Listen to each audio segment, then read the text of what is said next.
Hey, it's MMA 315 Radio. This is Mike Elliot. Who's this? This is Rex Harris. What's up, Rex? How you doing? I'm all right, man. How you doing? Good, good. I'm glad you had some time today, man, to be able to talk to me. You're a busy guy. Yeah, it's been hectic. It's been pretty crazy lately, work and, training and all of that stuff, so it's pretty crazy. Yeah. Newborn coming into the world, and everything's crazy right now. I remember that. You had your was it your debut fight? Yeah. And against Cox. Wasn't it? Cox is his name, I think. Last name.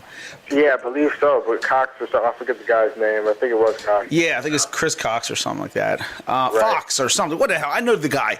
And you came in that night before the fight. Before that day, you had a little baby that was born. Yeah. The night before that, my debut. My little girl was born. I was 10-something that night. We got up the next day, kissed her goodbye and everything like that. Got right on the road, went down for that fight for Saturday night. So it was rough. It was one of the most exciting weekends I've ever had, Now, what's her name? Easton. Yeah. Now, did that fight after the birth of your child? Was this your first child? Yeah, this is my first girl. Yep. Okay. So, did you dedicate your win to this, or you didn't even think about that? You just thought you would come in here and do what you had to do? Well, I mean, it wasn't really dedicated, but, at the same time, it was in the back of my mind. Like, my little girl just came in, when she gets older, I'm going to be able to tell her about this crazy weekend and how she came into the world. So I definitely don't want to end that story with, all right, yeah, your dad had to go down to Virginia, and he got beat. So that was definitely in the back of my mind, you know what I mean? Like, okay, I'm definitely winning this fight, so I can have a great story to tell her, Here's one for you.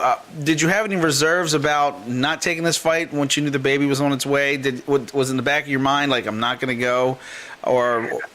Absolutely, you know what I mean? I mean, I'm a family-oriented person, so that obviously, was at the front of my mind, like, okay, the way we were looking at it, the estimated date of birth was before the fight. So, me and, my girl, we knew that if that happened, that, okay, I could still do the fight.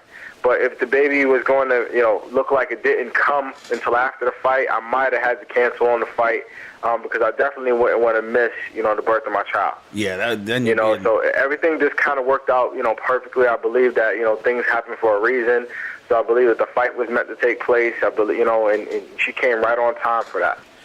And of course, the baby's mother was at peace with this, that you went. So that's a good thing. You got a very understanding woman. Absolutely. She's the best. You know what I mean? She's been right by my side, supportive and everything like that. All throughout this whole process, ever since I started. With the fighting and the training. It's really taken a lot. You know what I mean? It was really time consuming, and she's very understanding. She's very helpful. And this is just one more way she's demonstrated that. Now, here's one I want to ask you. This was your first fight, of course, your first amateur fight that you got in there, and it's pro rules. Now, what is your background? What got you into this? Okay, so the way we'll understand this is what's your background? How did you get started and interested that you thought that this might be the way that you want to go? Well, I mean, I've always been like a one-on-one competitor because I started off as a wrestler. I've wrestled for probably, the first, 14, 15 years, out of my life, if not some more. So I've always been that one-on-one type competitor. I've liked it way more than team sports. So I've always done that right up and through college. So when I got to the point where I was getting near the end of my college career, I kind of wanted to continue that route. So the next best thing for me, since, wrestling, there's really no pro format for wrestling, was fighting. Whether it be boxing, whether it be kickboxing, whether it be Thai. In this case, which fit my style the best was MMA because it's a combination of all of those things. So I heard of a guy named Sean Diggs, in the area. He was, supposed to be the best, in the area as far as boxing and all those different arts. So I checked him out. I met him. He seemed like a great guy. Hooked up with him, and been going strong ever since. I really liked his work ethic, what he brought to the table, and he seemed to have a lot of knowledge about all of the different arts. So that's the guy that I needed to take me to that next level as far as the fight game is concerned. Now, you came out. You've always been a wrestler, Now, when you decided to go into the fighting, did you start with boxing, or did you say, "Hey, look, I need to learn this jiu-jitsu stuff"? Or what were some of the steps that you took to get you where you are now? Actually, I came in with the intent to be open to all of the different arts, because I've always I didn't want to restrict myself to one different style, because I never wanted a guy to be able to look at me and break me down and say, okay, he's a boxer, so let's take him to the ground. Oh, okay, he's just a kickboxer, he's good with his feet, so use your hands. I wanted to be well-rounded in all of the styles. So I came in, actually my first fight was a kickboxing match. And I won that by knockout, but then, and then the next couple of fights, I think I had one more kickboxing fight and then a Thai match. So actually I started off, with a combination of kickboxing and Thai. Then I got into the boxing heavy, where I went and I competed in the Golden Gloves and I won that championship, Summer Gloves title, did a couple of things in the boxing world, just to improve my hand striking. And then I took that. I wanted to implement all of that because I knew the ground game, I had that on lock before I even started focusing on my jiu-jitsu and getting into more the MMA. I was going to ask you that.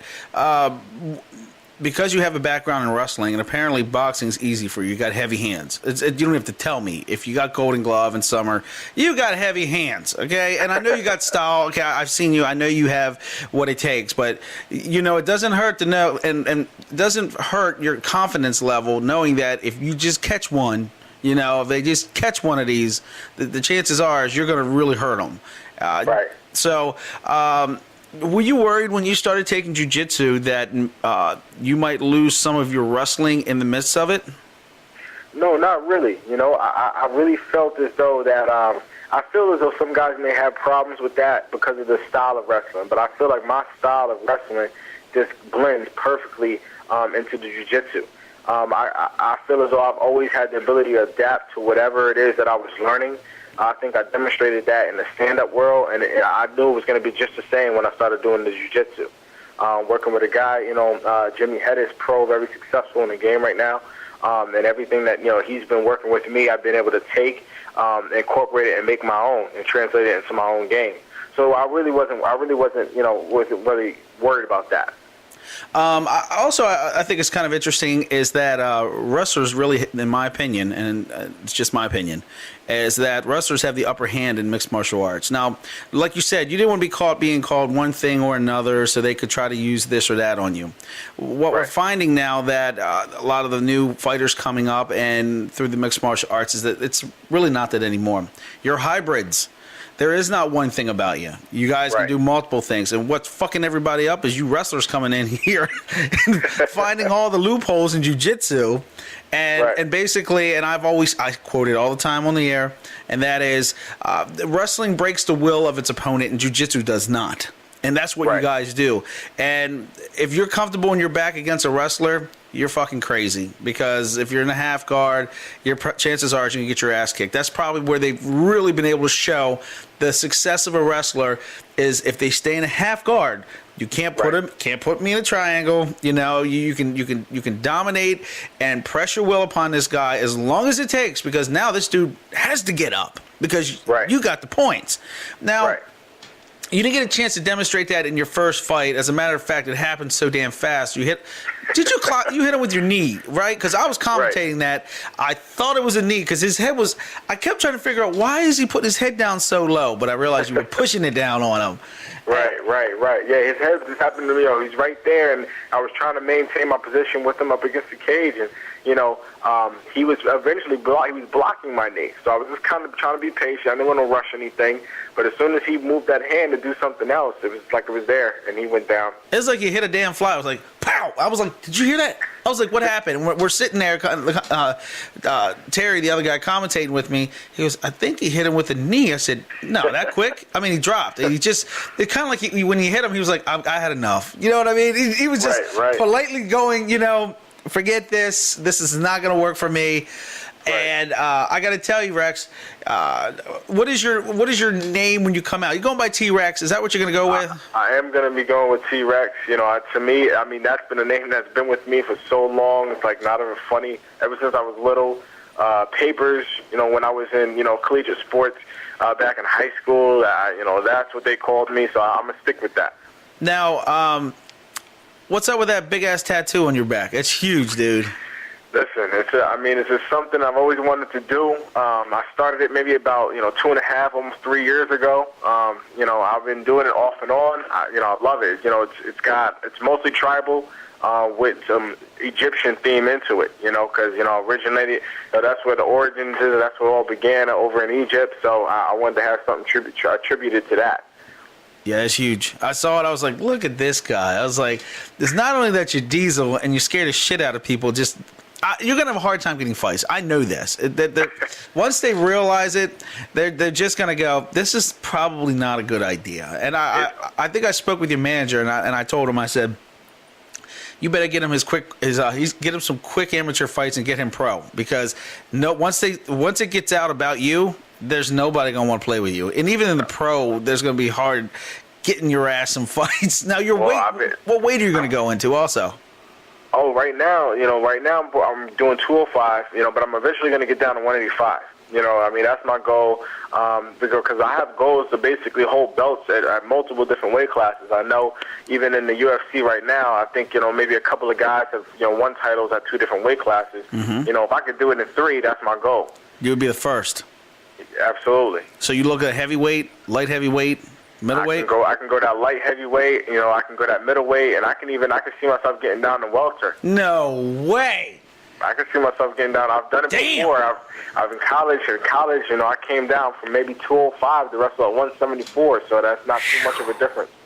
That's a lot of strain. But again, for you, you're a big guy. So at 180, I remember somebody was telling me, it might have been your manager, who said that when you weighed in, because was it a catch weight fight? Yeah. And you came in, you had all your damn clothes on, eating a chicken sandwich or something, and you still were under 205 or something ridiculous. Oh yeah. I came in, it was like the guys, we stopped on the road and they wanted to stop at Burger King. I'm like, oh yeah, great choice right before a fight, So I had a couple of chicken sandwiches and whatnot, and weighed in with all my clothes, and I was still underweight. So that's crazy. That's the way that went. So.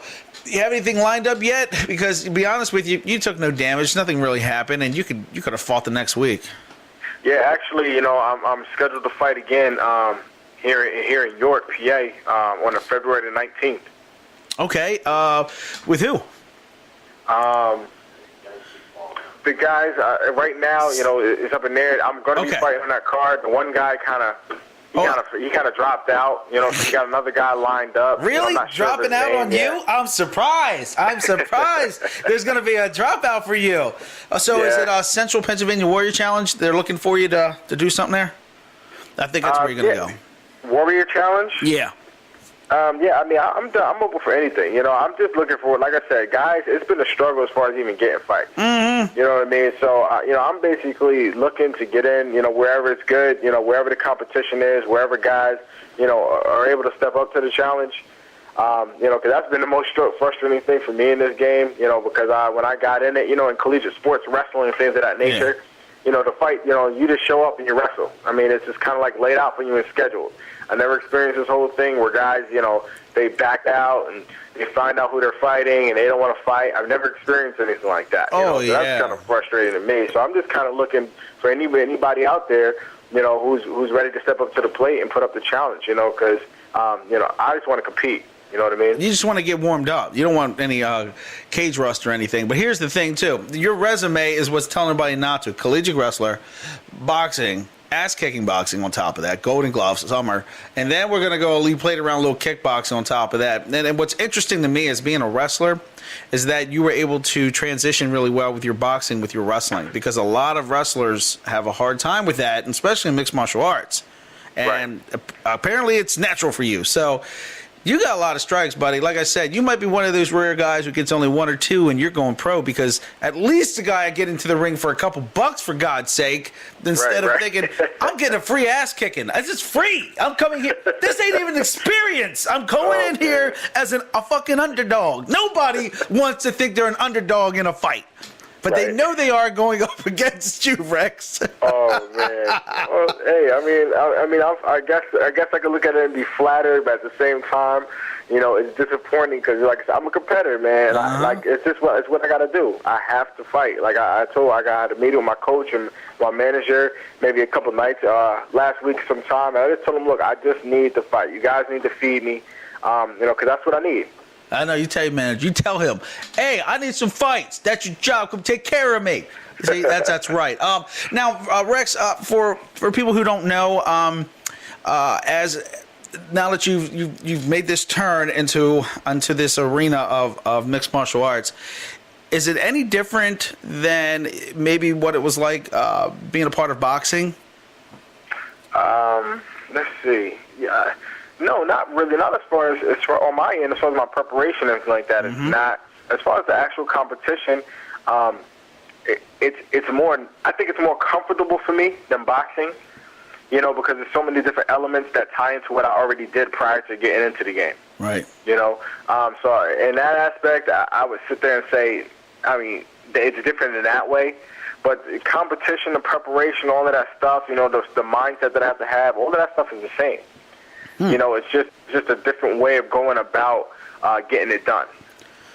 You know what I mean? What about even when you had your transition to mixed martial arts and you understanding how you have to stand in boxing, was that a little difficult for you at first to be able to that you had to stand a little differently and have more because in mixed martial arts it's more I'm just using this as a 4-dimensional fighting rather than a 3-dimensional in boxing.